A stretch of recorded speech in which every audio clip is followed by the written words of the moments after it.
Hello and welcome to Bobby Rose DIY, which is now DIY and Lifestyles.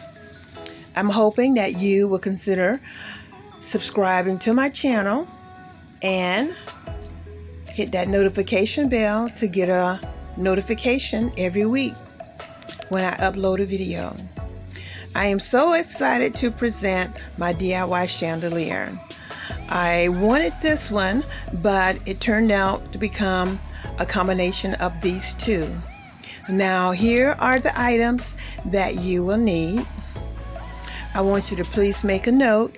If you do have gold poster board available from your Dollar Tree, you do not need to buy gold contact paper.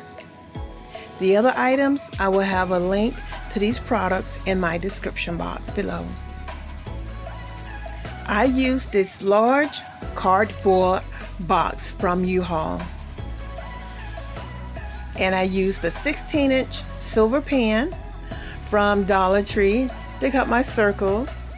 I thought I would be using these, but these turned out not being used. Instead, I used the crystal garland that I got from Amazon.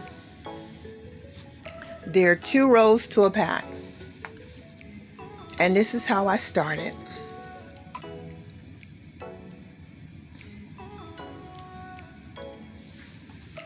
Now, after cutting these 2 pieces, I used those to cut my foam board. Now, if you get foam board from somewhere else other than Dollar Tree, you may not need to cut it into different pieces.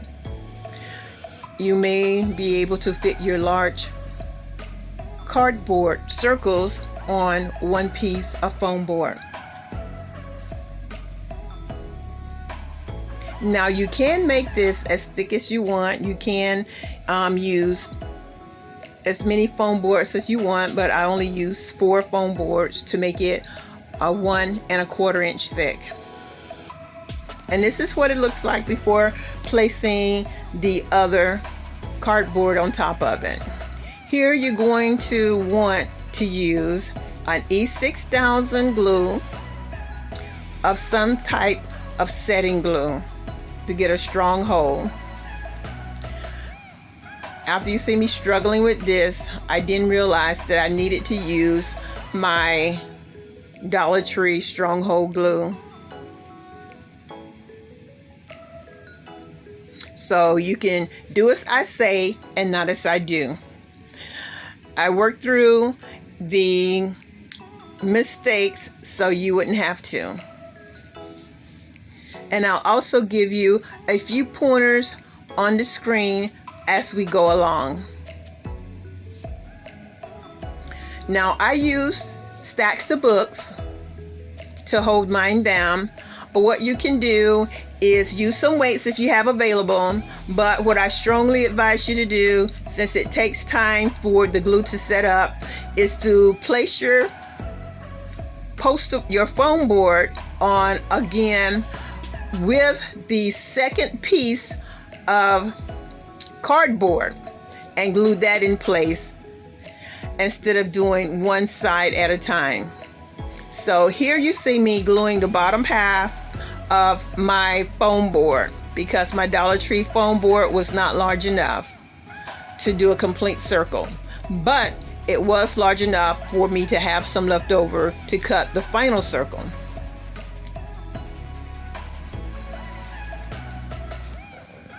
And as you see me place this second piece down, I'm gonna place my books on top of it, but what you should do is take your E6000 or your Gorilla Glue and put it on top of the black.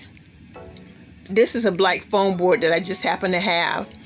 So what you want to do is go ahead and get your second piece of cardboard glued in place before weighting it down with books or weights.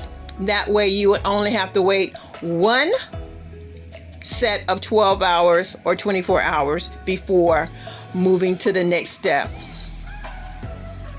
And I hope you understand what I just said. If not, just leave me a comment. Okay, and here's the second piece of cardboard I have already let set. And I took it outside to spray paint it because this is the side that's going to be facing downward, away from the ceiling.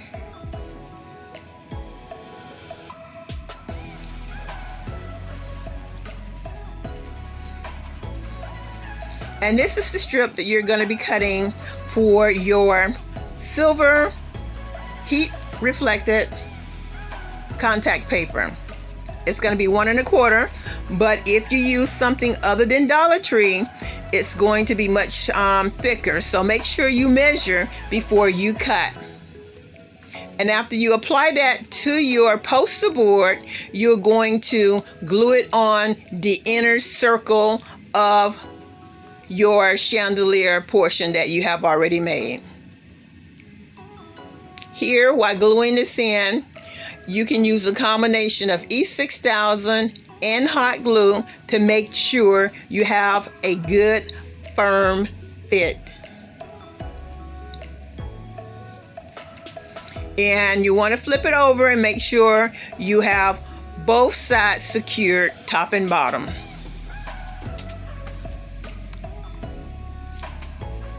You can fast forward if you wish. I did speed this up ×2 with the video maker.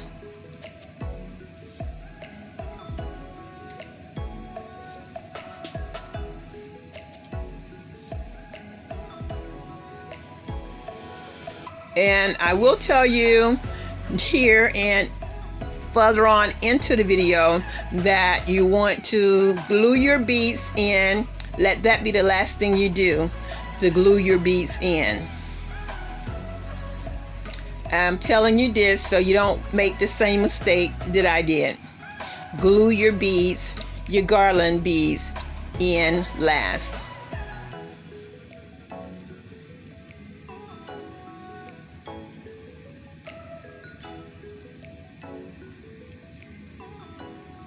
I am so pleased with how my chandelier came out.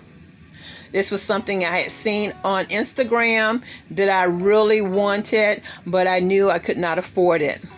I firmly believe in making something that if you can't afford it, there has to be a way you can make it. Now this is going to be the poster board you're going to be using is for the outer shade. It's going to be like the lampshade portion. Now if you already have gold poster board from Dollar Tree or anywhere else, you do not have to cover it in gold. But you do not have to have a gold shade or anything gold for that matter. Make it to whatever color that fits your decor or whatever color that will complement your decor. It just so happened that I wanted gold and it fit my decor, so that's what I went with. You can make it in any color that you wish. And here it is. I'm showing you how I have it pinned down just to show you what it's going to look like. As you can see, my gold paper went on unevenly, and I'll touch that up at the end. And my white, I will be spray painting that in metallic gold to match the ceiling portion. Once again, here it is before I glue the lampshade down. Now this is what I'm calling the lampshade.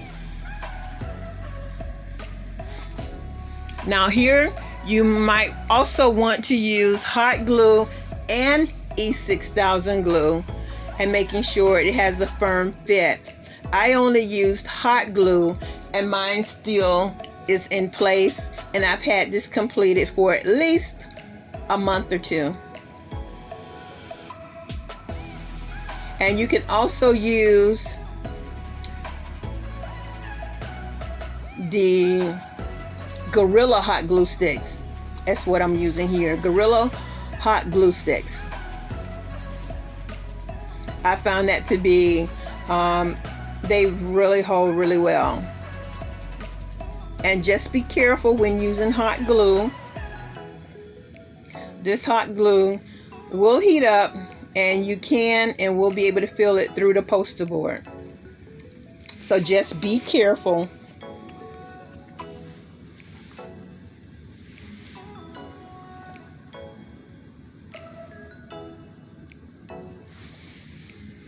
And as you can see, it's flush with the top, so there you have a few inches, maybe a couple inches hanging down.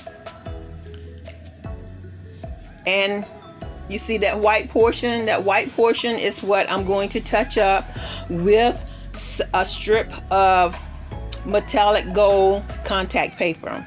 So that white will get covered, and I will be trimming down the top to make sure it is flushed.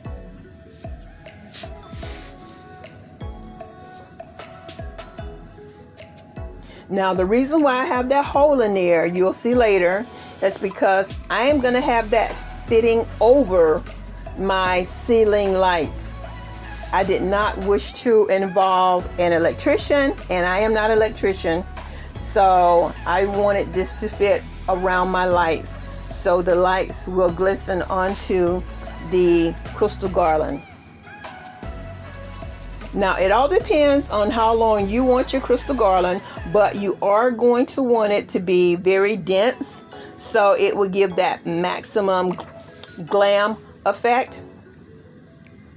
Now this is the outer rim, but as you can see, the other 4 inches of gold there, I will also be filling in with more garland.